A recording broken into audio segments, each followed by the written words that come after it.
And a TGIF, everyone. Welcome into our weekly Friday First Call podcast. For First Bet, that's Jeff Siegel. I'm Jeremy Plonk. Those of you who watch us each and every week and listen on our audio podcast channels, you know the routine. For those of you checking in inside the friendly confines of the first Pegasus World Cup Wager Guide, we thank you for joining us. Hopefully you'll join us each and every week. We handicap 8 stakes races around the country on this podcast each Friday, and Jeff, we've got 7 of them at Gulfstream Park for Pegasus World Cup Day on Saturday, so we've got a heavy focus of South Florida. And the good news is that many of these big stakes race days that we see around the country, they're big days where they have 5, 6, 7, 8 stakes races. A lot of them have short price favorites, stand out, small fields. They're good races from a quality standpoint, but not necessarily good gambling races. This card at Gulfstream Park on Saturday, the Pegasus World Cup card, is unlike most of them. There are some excellent, superior wagering opportunities, price horses that I think have very good chances. So I can't wait. It not only high quality racing, but high quality gambling opportunities. Fantastic card. Kudos to the racing office down at Gulfstream Park. I can't wait to dive in and do some handicapping and then get down and dirty tomorrow. Be sure to check out that first Pegasus World Cup Wager Guide. It is available now with handicappers all across the First family. Go to the main platforms on your app or on the website versions. The web versions of both websites will give you links into the Wager Guide for the first Pegasus World Cup Wager Guide, with information in there for myself, Jeff, Eddie Olczyk, Millie Ball, Zoe Cadman, the handicappers down at Gulfstream, Samantha Perry, Brian Natto, all the handicappers across the First family checking in for their opinions. And we also have the First Bet Artificial Intelligence. It's picking an upset winner in the Pegasus World Cup. You'll have to go to the Wager Guide to check that out. Free to access. Be sure to check out that Wager Guide in our 8th year, because this is Pegasus World Cup number 8. Okay, let's give you the lineup of stakes races that we will handicap here for the benefit of those you watching. Be sure to hit the like button and the follow, and get us some more followers for our First Call podcast if you're on our video channels. If you're listening in on our audio channels, here are the races that we will handicap for Saturday, January 27th. We'll start off with the La Previante at Gulfstream Park. We'll go to the McKnight, then the inside information, the Pegasus World Cup Filly Mare Turf, renewed for the 3rd time. Then we'll have the Fred W. Hooper, which is also our Express Bet Race of the Week this week, Pegasus World Cup Turf, and the Pegasus World Cup. Those are our 7 races from Gulfstream, and we always do 8, so let's round it off at Santa Anita for the San Pasqual local leading prep towards the Santa Anita Handicap coming up in March. What a huge weekend for tournament players at Express Bet on track at Gulfstream this weekend. Fantastic lineup. You can get involved today with the final qualifier. It's a super low ratio qualifier for tomorrow's Pegasus World Cup Betting Championship. It's a $1,000 tournament today, but if you qualify in there, the super low ratio qualifier means it's based on the number of players who play in the tournament today. So more people are going to get into tomorrow by percentage than you would in most other tournaments. Some lower level $40 feeders at Santa Anita offered on Friday and Sunday this week. And be sure to check out that Express Bet Beat the Host competition that comes up on Saturday this week. And the guy you're going to take on is the guy in the co-host chair today, Jeff Siegel.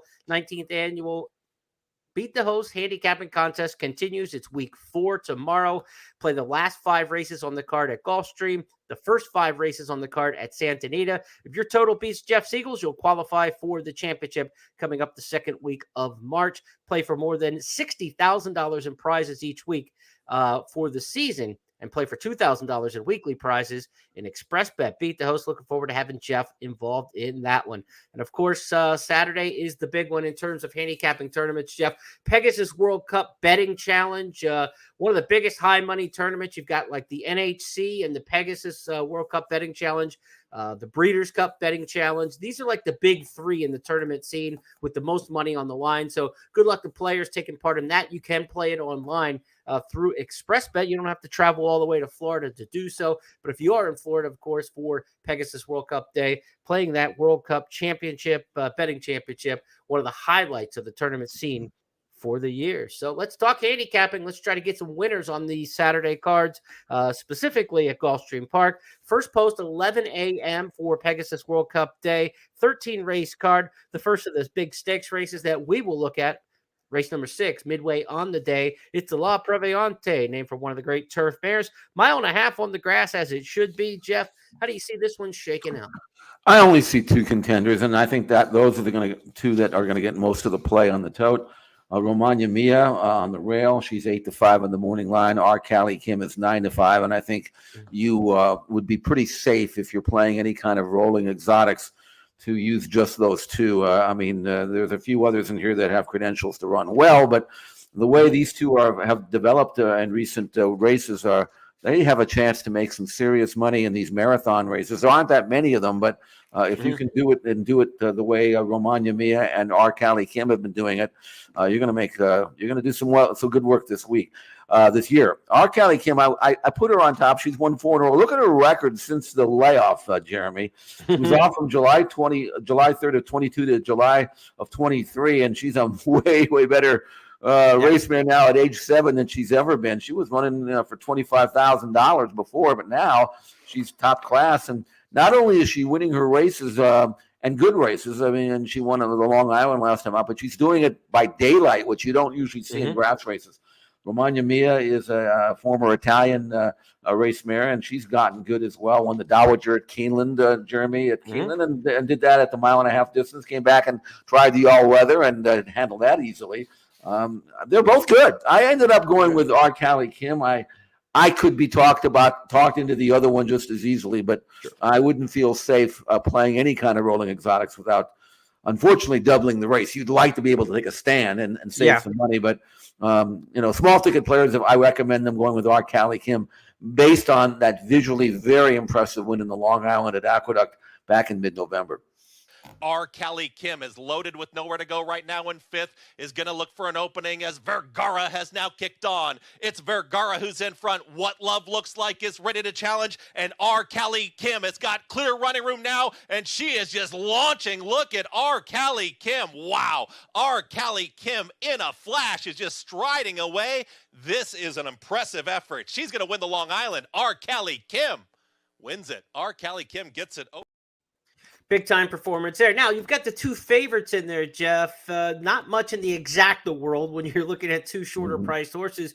They're both come from behind styles. So maybe if you're going to split them in the exacta, you do it with a horse who's got a little bit of pace about him. And sometimes these 1.5-mile races will just kind of canter for the first 1 3/16 or so, 1.25 miles, and then pick up the last 1/4 mile plus. So I would say if you're going to try to split those 2, maybe Alpha Bella or Task, the 2 horses that look to be the front runners in the field, would be take one of those horses maybe to hold on and split the exacta, unless you're going to take the short price exacta intra race. But I would think Alpha Bella, Task, 2 horses who should be forwardly placed in here, could last and live it for second in the exacta. The 2 most likely horses, like you said, to win the race are obviously the 2 favorites in here. But if you don't like exactas that come back $9, $10, $11 and you want to try to get a little bit more, then I think Alpha Bella, Task, maybe 2 to throw in there for the exacta. Let's move our attention next to the WL McKnight. This is the brother race to the sister La Previante, 1.5 miles on the turf for the fillies and mares in the 6th. It's the Colts and Geldings who get to step up at that 12 furlong trip in race number 8. The William L. McKnight grade 3 race here for a purse of $200,000. Jeff, who do you pick in this one? This race, the first thing that jumps off the page in this race is the lack of pace. I mean, they are really going to be crawling the first part. In handicapping this race, that's the first thing I look for. Is like, okay, it's a marathon. It really doesn't matter that much how fast the pace is, but it does sometimes. And in looking at Cellist, who is 12-1, and again, when you handicap these races, price is a major component on who you might end up playing. And Cellist, even though he has not won a race since the Louisville at Churchill Downs at 1.5 miles way back in May of 2022. He's actually has some good recent form, and I think he is going to find himself right on or near the lead. He's good enough to take advantage of that kind of trip. He ran well last time out at Turfway on the all-weather, but he's just as good on grass. He doesn't win all that much, 3 out of 19 with 9 seconds and thirds total, so that's 50 yards or so. You're going to be holding your breath if he's where I think he's going to be. Right. But again, at the price, I'm going to gamble on Cellist. There's a few others in here that you can make a case for. I was actually impressed with Francesco Clementi's race here at Del Mar when he ran in the Hollywood Turf Cup. Got beat a neck, was given too much to do, flew home, ran out of room. Before that, he was a good allowance winner at Aqueduct. He's acclimating very well for Chad Brown. And I mentioned Chad Brown because I didn't check the results yesterday. I didn't get around to doing it. So I don't know if he won a race yesterday. But last we checked, he was 0 for 26, which is bad. But it's not as bad as having 20 out of the 26 finishing off the board. So it's not only he's not winning, they're not running at all. So I don't know if that's just one of these streaks or whether something's going on that I don't know about. But you got to back off just a little bit, don't you, Jeremy? Well, especially when they're shorter prices. And Francesco Clementi with Irad Ortiz is going to be an underlay with Irad up on top of it, So I think you've got to avoid the brown horses at shorter prices until proven otherwise. He also has Stone Age in this race, Rock Emperor. So he's got 3 of the 12 in here. I'm Chad Brown off until proven otherwise. And again, because they're not going to get let go at big overlay prices, especially when he's got the A-list riders like Irad aboard. So that's the WL McKnight. You've got Chellis in there. And folks, don't turn your nose up at that race at Turfway last time and think that, he should have won that day shipping to Turfway. Wolfie's Dynaghost, who won that race, is probably the best synthetic horse in America. He takes ranks. He is really, really good on the synthetic. So getting beat in a photo to Wolfie's Dynaghost was actually a really good effort by Chellis last time. That's a stronger company line at Turfway than you might expect. Not only that, Jeremy, but this was his 19th start in that race. And in that race, even though he didn't win it, he earned a 99 bar number, which is a career top. So Chellis really did run well in that race for sure. He was 4 lengths and plus clear of everybody else. Maybe he's always been a synthetic horse, and now he's back on grass. But he's been a pretty good grass horse too. So anyway, again, 12-1. That's what I'm going for. Next up in our handicapping journey, we go to the Inside Information Stakes, named for the great Breeders' Cup Distaff winner for Shug McGahee, won by the length of the stretch in the Breeders' Cup back in her day. This is a 7-furlong Grade 2 sprint for $200,000. It'll be race number 9 on the card, the Inside Information. That'll get us started in a late pick 5, too, that will cap in the 13th race on the program, which is the Pegasus World Cup. And it's part of the $20,000 hit and splits that we've got for you with Express Bet and First Bet on the Pegasus World Cup card.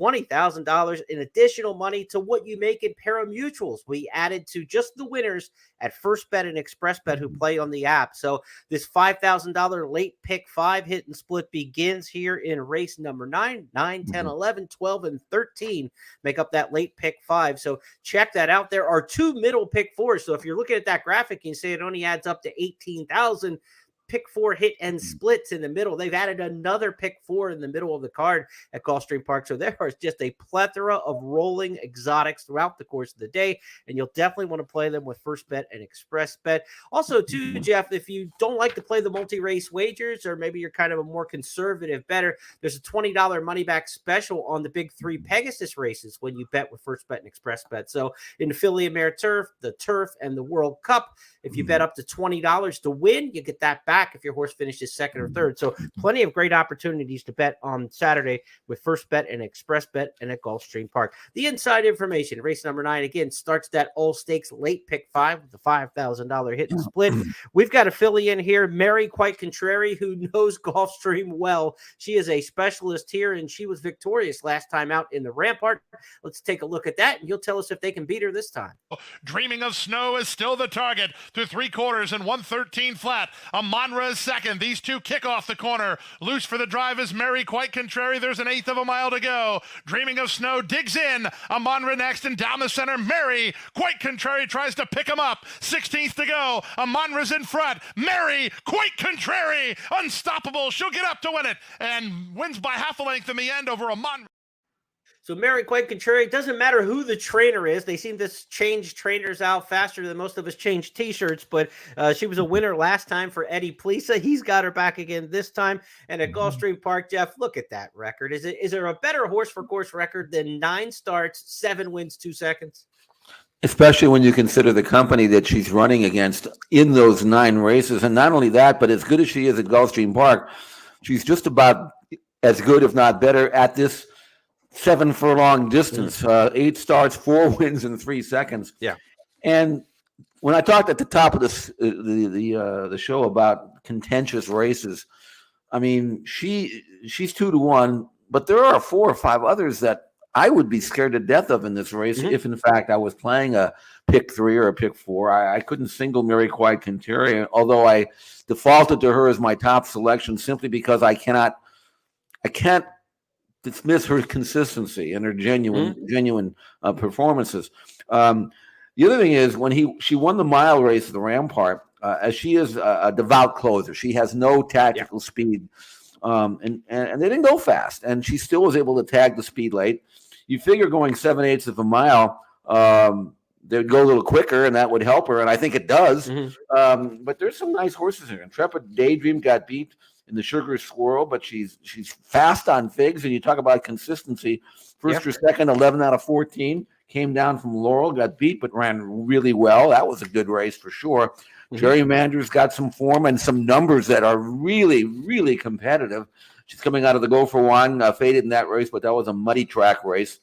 So I mean, I wouldn't be comfortable. And then even a mare on the outside named Olivia Darling is going to get a great stalking trip. She's right there with these off her best day, prior win at Gulfstream Park. So good race. I'm going to go with my Mary Quite Contrary because I know I just believe she is going to lay her body down because she always does. And she's probably going to have enough pace to set things up for her. And look at her record. But it's a tough race. It's a really, really good edition of the Inside Information. Right, you mentioned the pace there. I mean, there are 4, maybe 5 horses in this field that want to be pretty forward in here. And so I think she will get the setup. And when the best horse gets the right pace setup, they rarely give away that kind of advantage. And she's on the track and the distance that she likes. So no excuses for Mary Quite Contrary unless somebody just runs an outstanding race in front of her and she can never get to them. But there should be some company up towards the front in this one. Luca Panici, no matter how many times they change the trainer, he keeps them out because he has done absolutely nothing wrong aboard her. But with trainer changes like that in ad nauseum, you would think maybe somewhere along the line somebody would want to go to their A rider, but Luca Panici just fits her so well. Good to see him keep the mount on her in the Inside Information. Next up, we go to race number 10 on the card. It's the first of the 3 tri-features on Pegasus World Cup Day. This is the Pegasus World Cup Filly and Mare Turf.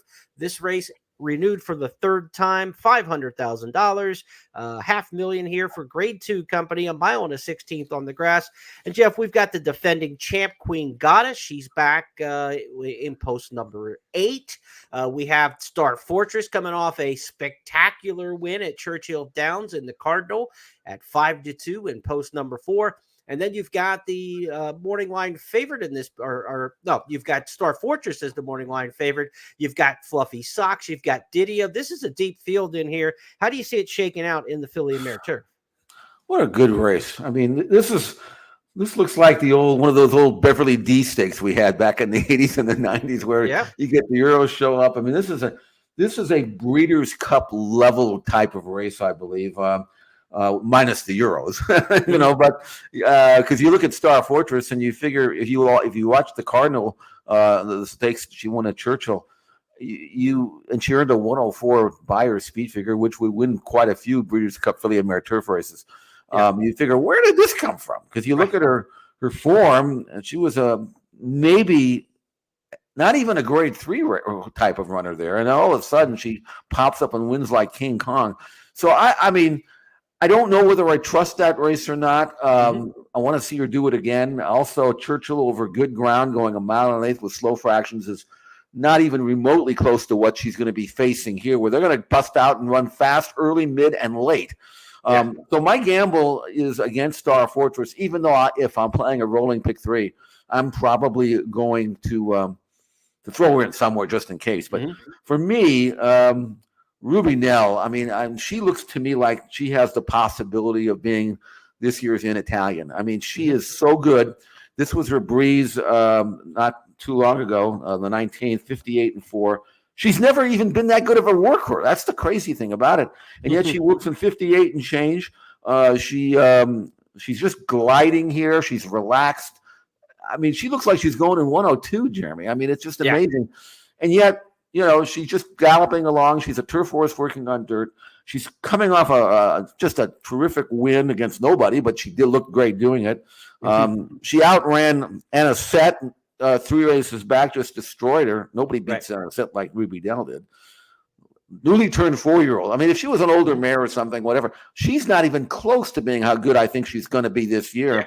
And she doesn't need the lead to win. Now, I think Richard Mandela was quoted as saying they want to go with her that they're just going to kill themselves off. You know, they can if they want. It's not going to affect her. With it, Frankie Dettori riding her, she's 8-1. Jeremy, I mean, I don't know where I can. I mean, I don't care if she wins or loses. I'm telling you, 8-1. I'm not going to get many gambles like that. I don't care who she's running with in this race. And there are some nice ones. Diddy is a nice mare. Fluffy Socks is a nice mare. Queen Goddess is training well, too. She won this race. What a great race. Absolutely. So I like Ruby Nell. Let's take a look at that last race for Ruby Nell in the Lady of Shamrock at Santa Anita. Ruby Nell and Edwin Maldonado, they've been in charge throughout. 2-length lead coming to the quarter pole with Princess Patina in second. Anna Caro is down at the rail. Cleekish losing ground. Justique on the move now. She swings into action as they come to the furlong pole, and Ruby Nell with a 5-length lead. Justique finishing strongly into second, but Ruby Nell is not slowing down, and it's Ruby Nell, another tour de force. She is quite a filly. Ruby Nell outclasses them in the Lady of Shamrock. Justique ran well, but was second best. Now, Jeff, you said that she looked like King Kong last time, that being Star Fortress. We also have a chance to look at her last race where she was swatting airplanes out of the sky in the stretch. Here she is in the Cardinal. And Star Fortress switches to the far outside. They're off the turn. Walkathon cut the corner. Saffron Moon traveling well. These two head and head for the lead. Star Fortress is rocketing down the top of the turf. And here comes Star Fortress from last to first in the blink of an eye. Star Fortress just like that. In front by 7. Oh, she's running away from them. Star Fortress like a rocket down the turf today.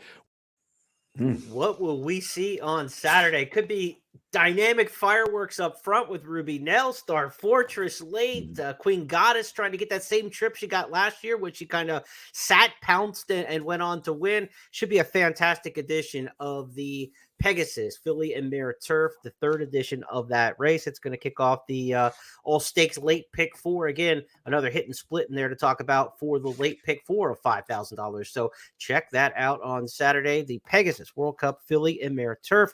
Let's go to race 11 next on the card. This is going to be the Fred W. Hooper Stakes. It's our express bet race of the week. We try to get you a different race than what we have in the wager guide. You're saying, why in the world with a $3 million race is the race of the week? The $100,000 Hooper, grade 3 event, $150,000, because we've got you covered in the Pegasus World Cup wager guide for all the big races. So head to the wager guide for that. A little extra coverage in our race of the week email newsletters. So I took on the Fred W. Hooper, the 1 mile race here. Jeff Hijazi, one of the horses from Southern California, who will make a road trip in this one. We saw this horse go to Keeneland for the Lafayette and run pretty well on the road back in the spring of 2023. Tries the road trip for the 2nd career time. What do you make of Hijazi? $3.5 million runner who hasn't lived up to that price tag to this point, but really hasn't done a whole lot wrong either. He's just kind of waiting for a breakout kind of race.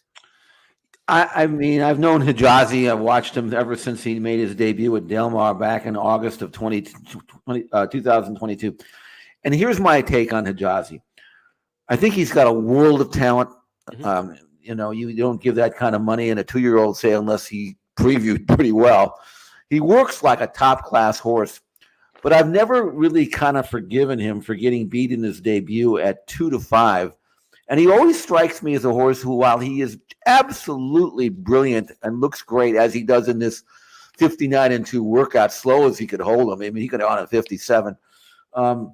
He's not real brave when he gets into a fight, if you know what I mean. I mean, like, he got beat by Speedboat Beach, which in the Malibu, which is, you know, nothing wrong with that. Right. But when they went head and head at the 8th pole, I knew Speedboat Beach was going to outgut Hijazi. I just knew it. You know, I'd seen it happen, and that's what happened. Hijazi did stay on nicely and was 3 clear of everybody else. He's back-to-back 99 buyer numbers. He's had a triple-digit buyer number, so it's not like he's not fast on numbers. The thing is about Hijazi is if you look him in the eye, the good news is if you look him in the eye, you can beat him, but you better be good.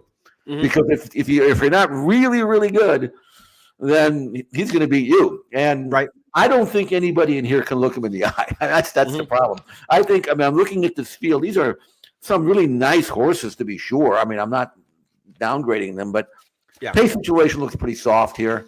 And I just think he's going to be where he needs to be. And I think Pratt's going to keep going. He's 8-5. It's not a great gamble. He has to leave from the rail. I guarantee you that if he doesn't and gets dirt in his face, he's going to have every excuse not to run.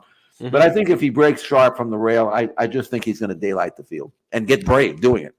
Yeah, Expressman in the 2 really kind of holds the linchpin there. If he can go with him and he's right on him, then you've got a horse race. Like you said, look him in the eye. If he outbreaks Expressman easily, then they could all be running for second money in there. I thought a horse worth a shot in here at a price was Tumba Roomba. A lot of times you have to be a forgiving handicapper to get a price, right? That's how you get a price. If horses are doing everything right, you're not going to find a price.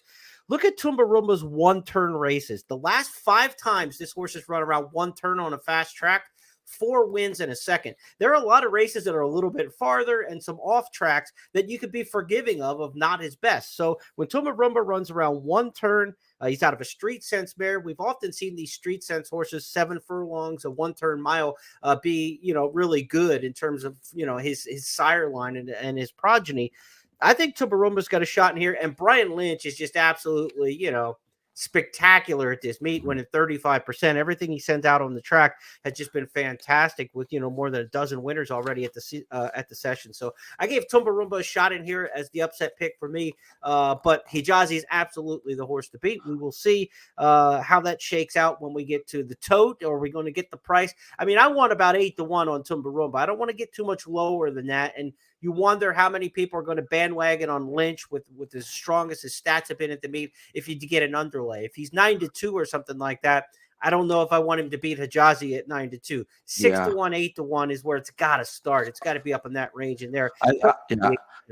I definitely have him as one of the horses that I would be using underneath. I think he's good enough. If Hijazi is better than the rest of these, okay, I can live with that. But Tumba Roomba, from that draw, can move where he wants to move and make that run. You pointed out his good form around 1 turn. They've been running him back and forth, really.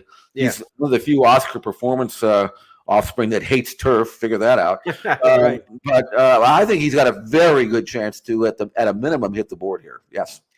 Let's move to the Pegasus World Cup Turf next up on our handicapping soiree throughout Gulfstream Park.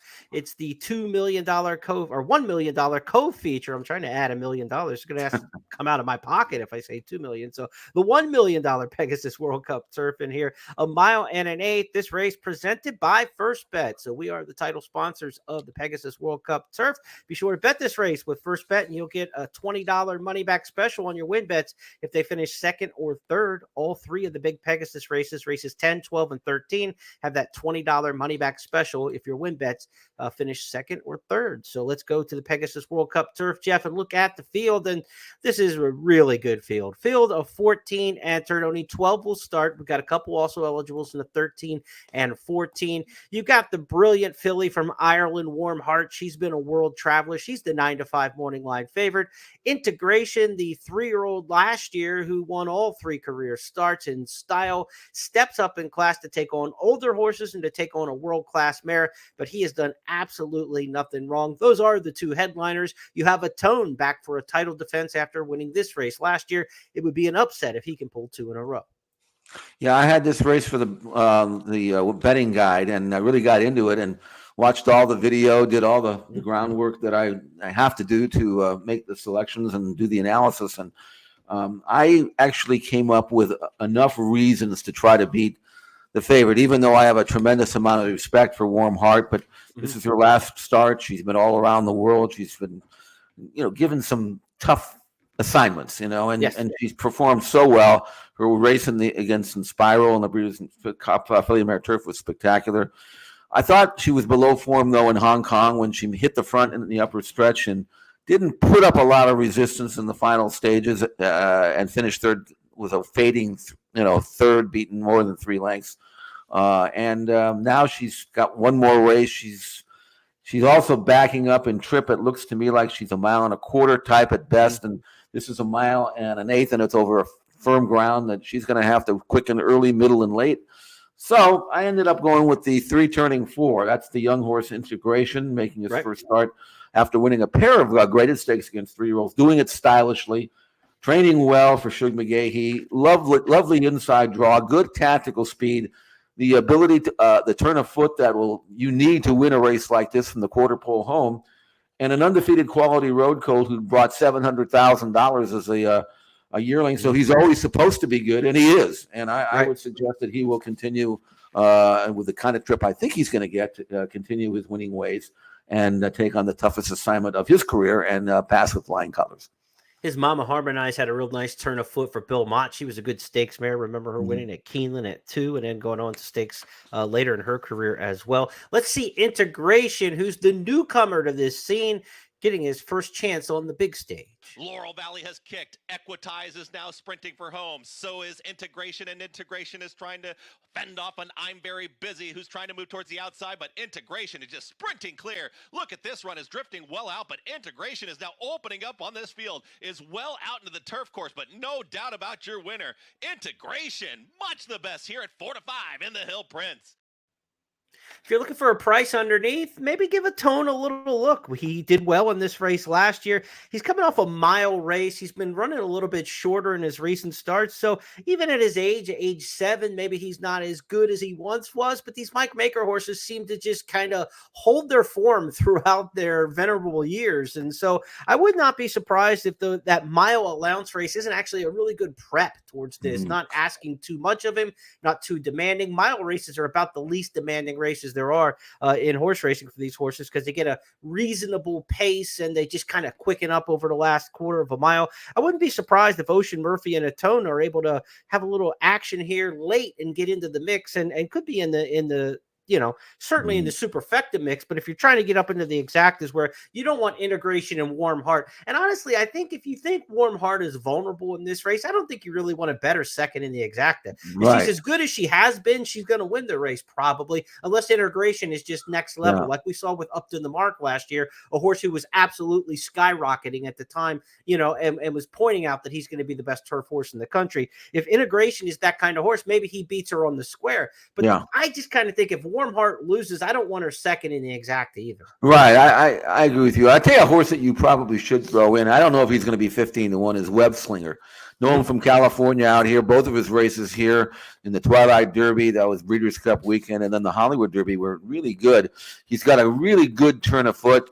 I'm not sure if his lack of a tactical speed puts him in a position where maybe he can't get up and win. But if you're talking about exactas underneath, I mean, I would be disappointed and surprised if he doesn't make a serious run from the top of the stretch to the wire. He may be given too much to do at that stage, but again, as exacta or trifecta players at a price, I think you probably should consider Web Slinger somewhere on your ticket. Yeah, I think you'll probably get a really fair price and a big price on him, because Edgar Zayas, the rider, is just not going to take any money in a race where this is non-Breeders' Cup Day. This is the best international jockey race I have ever seen in the United States. Ocean Murphy, you've got David Egan, you've got Ryan Moore, and you've got Frankie Dettori, all in an American race. I mean, that's unbelievable. Then you take in the American superstars and Tyler Gaffleone picking up the mount here, Eclipse Award finalist. He picks up the mount on Integration, gets back on Integration. We talked about that in our Tuesday podcast, replacing Kendrick Carmouche. You've got Irad Ortiz. You've got all the cast of characters you expect to see amongst the top American jockeys on the grass. But those 4 international riders, including 2 or 3 of the biggest names in the entire world riding in this race, this is as good as it gets in a jockey race that we've ever seen on a non-Breeders' Cup Day. Agree. It's a great race as well. I mean, these are horses. Whoever wins this race, and I'm obviously picking Shug's horse, going to go on and win some major races. I don't know whether the winner here will take the opportunity to go overseas, whether it's Dubai or Saudi Arabia, because there's an incredible amount of money there. But if you can win a race like this, you can probably run with just about anybody this time of the year. Let's go next to the main event, the $3 million Pegasus World Cup run for the 8th time. We've seen horses come out of the Breeders' Cup Dirt Mile and win this race. We've seen horses come out of the Breeders' Cup Classic and win this race. What we've never seen is a horse who won a Triple Crown race also win the Pegasus World Cup. National Treasure has a chance to do that. He's the name and the morning line favorite in this year's field of 13. Brian Natto, track morning line odds maker at Gulfstream Park, now made National Treasure the 9-5 morning line favorite from post 7. First Mission starts right next door. He's the 7-2 second choice. Jeff, I know you like Hoist the Golden here, though, a horse who's got some early speed. Well, I'm gambling on him. I mean, he could win, he could run last, but at 12-1, I'm going to gamble that Johnny Velasquez is going to come out like a quarter horse rider and put this horse on the lead. And if he is allowed to make the lead, then 12-1 becomes good. If he can't, tear up your ticket because he's not sitting second or third behind National Treasure. That I promise you. I was interested in some of the quotes that Dallas Stewart, though, made. Of course, this is a horse that won the Cigar Mile. He won that race by 4.5 lengths. He earned a 109 buyer number, which if he could do that at 1 1/8, he'd win. Right. But it wasn't off track, and it was 1-turn mile. But I did go back and watch that race, and Hoist the Gold was farther in front, galloping out to the clubhouse turn than he was at the wire, so he wasn't getting tired. No. Even Dallas said, look, we tried him once around 2 turns. He didn't run that well. That was last year. He's a way better horse now than he was then. He's training unbelievably well at Fairgrounds. So he kind of added fuel to the fire in saying, okay, I'm going to gamble at 12-1. I've bet on a lot worse 12-1 shots than him.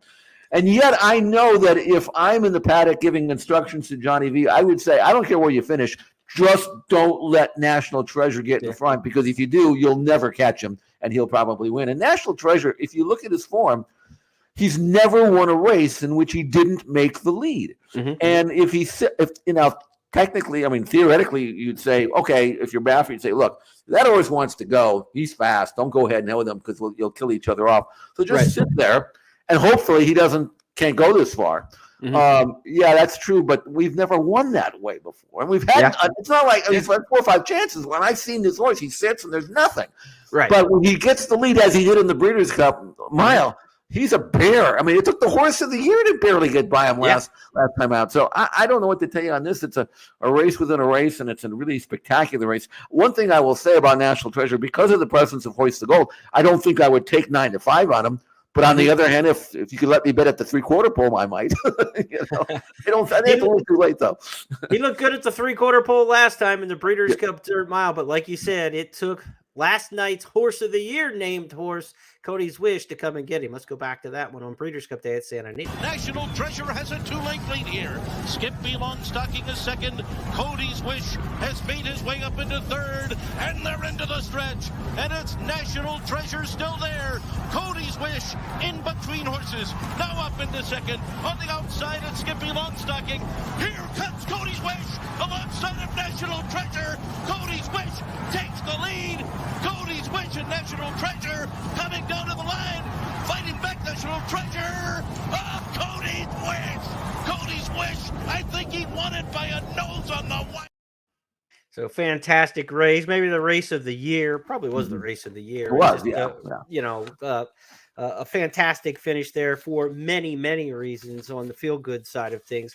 When we get to Saturday, though, we're not talking sentiment, and from a gambling standpoint, National Treasure at a short price to me is risky business. I think there's other pace in there, and like you said, he hasn't proved that he can shrug off other speed horses. When Baffert's got the horse for the Pegasus World Cup, he's awfully tough, but he's also brought some horses in here that were just kind of okay, and they haven't run off the screen. And I think National Treasure's closer to the okay than a star horse from a Baffert stable. A lot of people would love to have National Treasure in their barn, but if you look at the role of superstars Baffert's had over the years, National Treasure's not going to roll off the tongue with some of those. So I think he's vulnerable in this particular spot. The horse who's sitting 3rd or 4th in this race could get a pretty good first over trip if those two do lock up. Skippy Longstocking for post 12. Let's go back to the field here so people can see where these horses are starting from. Skippy Longstocking for post 12 is probably going to have to go towards the front up from that outside draw. He kind of wants to be forwardly placed anyway, but with the 12 hole, may have to go a little bit more. That leaves First Mission to me in post number 8 as kind of the horse who's going to trip out and get the best chance in here.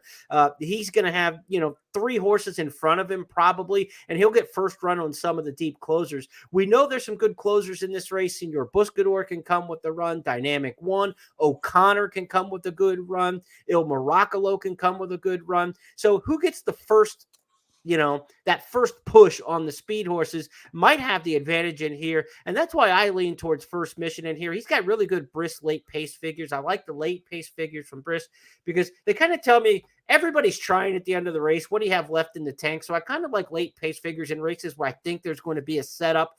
Mm-hmm. He's got really good ones. Senor Buscador has really good Brisk late pace figures, but he's going to be coming from a lot farther back. And Gulfstream Park, typically deep closers don't win the 2-turn races like this. And on a big day, you got to think the track's going to be really fast. It typically plays that way. There is a forecast for a tiny bit of moisture Saturday and into Sunday, but it's like light rain and like 15-20% chance of rain. So we're not going to look at an off track, but a little bit of moisture in the track tightens it up and makes it even faster. So I think it'll be a fast track that kind of makes it tough on the Senor Buscadors and the O'Connors and some of those horses that want to come from farther back.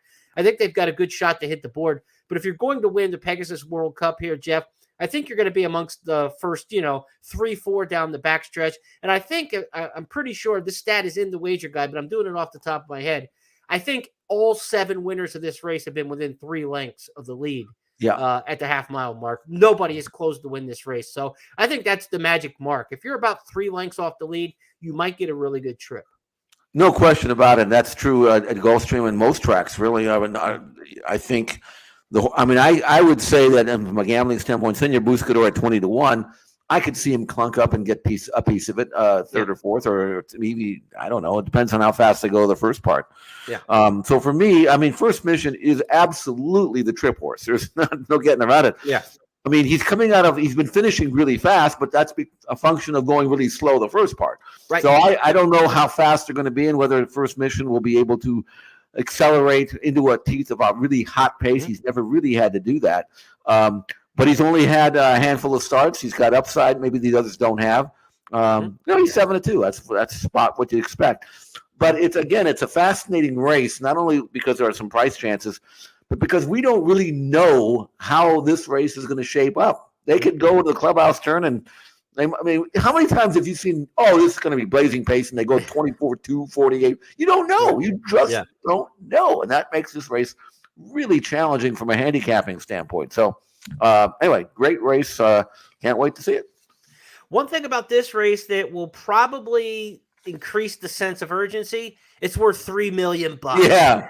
You can wait around in an $80,000 allowance race where you think the pace is going to be something. For $3 million, let's get into it, and I think that might force the pace a little bit in here. Yeah. If you want more opinions on the Pegasus World Cup and why not, be sure to check out the Pegasus World Cup wager guide. Again, go to news.first.com and you can check it out there. You can also go to the Express Bet and get the links to the wager guide there. We've got more than a dozen handicappers providing their top picks for the Pegasus World Cup. Eddie Olczyk takes this race on in depth.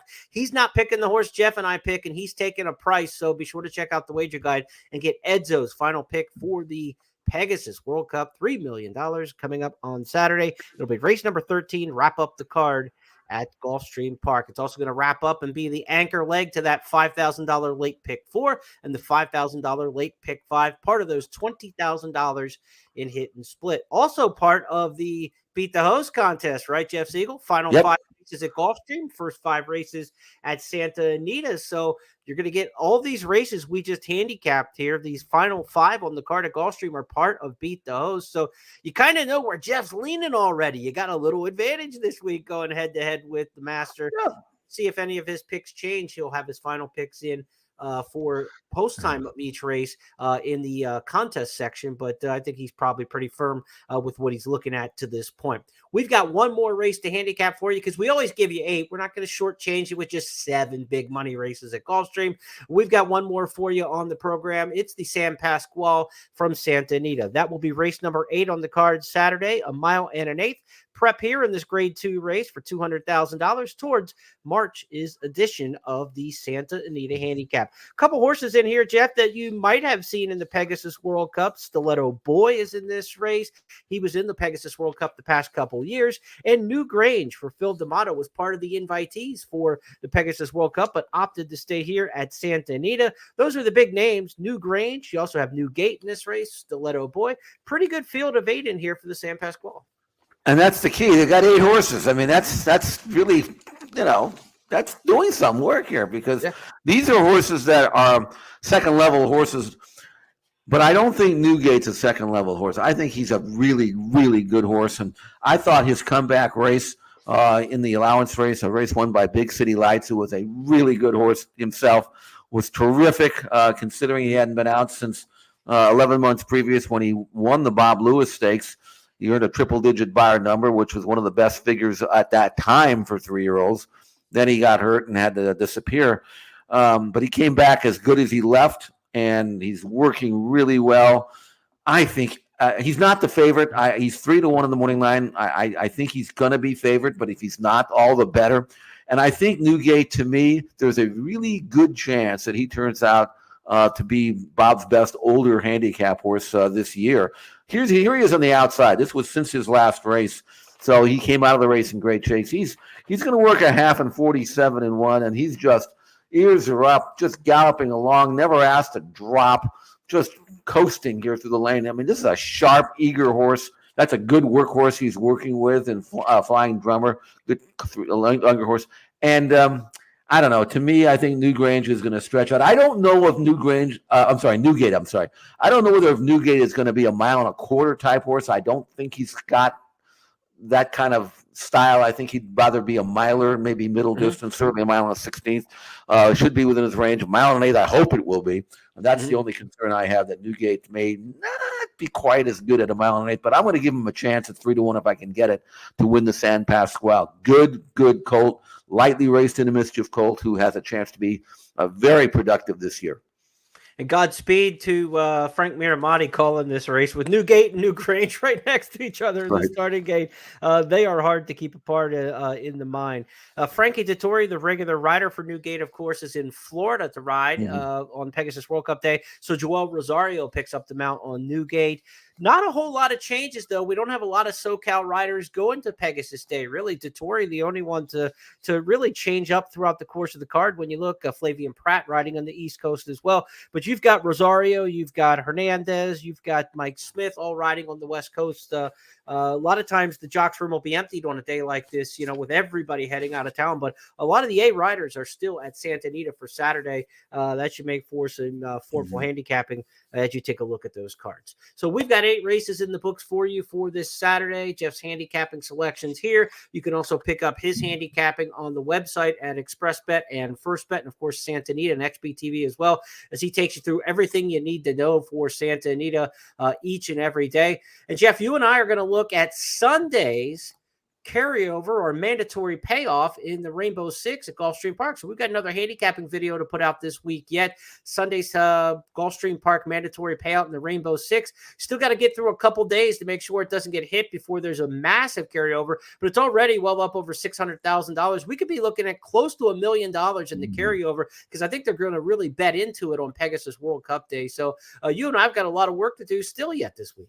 Yeah, I mean, I've done a lot of work already. I mean, I got my What You Need to Know column for Friday, which is today at Santa Anita. We'll have it Saturday and Sunday as well. I've also been inspired to do a full card analysis and wagering strategies for the Pegasus, the entire card at Gulfstream Park Saturday. I will upload that later this afternoon, and so you can get a head start on that. I mean, this is an enhanced version too. I mean, this. Nice. I really went to town on that. Got the latest listing of our horses that make eye-catching workout sheets. We've got a couple, 2-3 running this weekend, Jeremy. So check that out. That's been uploaded and updated for today. So yeah, I mean, the information's there. It's all at expressbet.com. It's also at santanita.com and xptv.com. So there's places where you can find it. And I'm geeked. I'm ready to roll. Let's do it. You think you could beat this guy and beat the host the way he's working this week, folks? I don't know. I mean, he's outworking me and making me look like a sloth. So I'll tell you what, you've got your work cut out for you in the Beat the Host contest on Saturday. Again, just a $50 tournament to play, five $10 win bets, final 5 races at Santa Anita, or final 5 races at Gulfstream, first 5 races at Santa Anita. Go head-to-head, beat Jeff's total. Again, play for $60,000 in seasonal prizes. And again, we want to wish best of luck to the high rollers out there as well who are playing this weekend in the Pegasus World Cup Betting Championship. Huge tournament there. We host at ExpressBet online. The best place to play handicapping tournaments online, obviously, in the pari-mutuel game is ExpressBet. So a lot of great offerings for you. Give you a chance, again, look at that schedule of the races we handicap, but the tournaments that we have this weekend, starting today with the super low ratio qualifier, $1,000 handicapping tournament at Gulfstream to get you into tomorrow's Pegasus World Cup Betting Championship. That $5,000 handicapping contest is tomorrow. Just $50 in Beat the Host. And then if you want to play on Sunday, we got another big handicapping tournament, the Gulfstream Challenge, for $1,250. So what a great opportunity to play the handicapping contest this weekend.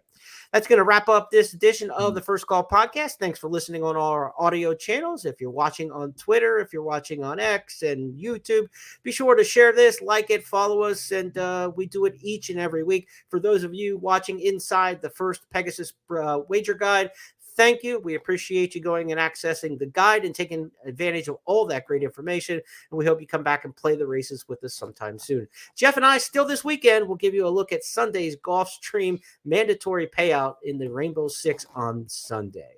On behalf of everybody with First Bet, Gulfstream, Santa Anita, the Maryland Jockey Club, Golden Gate Fields, and more, he's Jeff Siegel. I'm Jeremy Plonk. Have a great weekend, everybody. Good luck in the Pegasus.